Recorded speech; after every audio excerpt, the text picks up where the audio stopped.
এবং সহিহ মুসলিমের হাদিসে নবী করিম সাল্লাল্লাহু আলাইহি সাল্লাম হিজামা সম্পর্কে বলেছেন, তোমরা যত পদ্ধতিতে ট্রিটমেন্ট গ্রহণ করে থাকো এর মধ্যে থেকে হিজামা একটা উত্তম পদ্ধতির চিকিৎসা। এবং নবী সাল্লাল্লাহু আলাইহি সাল্লাম নিজে হিজামা গ্রহণ করেছেন, সিঙ্গা নিয়েছেন। বিধায় শরীরে এই দূষিত রক্ত এগুলো বের করার মাধ্যমে হিজামা ট্রিটমেন্ট করাটা সুন্নাহ।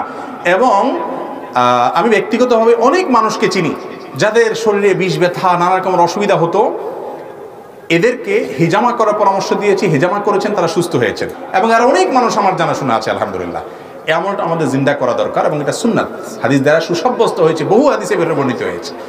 এবং এই ক্ষেত্রে বিশেষ করে যাদের জাদুগ্রস্ত, জাদুর কারণে শরীরে অনেক সময় দূষিত রক্ত হয়ে যায়, দুষ্ট জিন শয়তানের প্রভাবে অনেক সময় হয়, এগুলো হিজামার মাধ্যমে যখন বের করে ফেলা হয় মানুষ সুস্থ ফিল করে।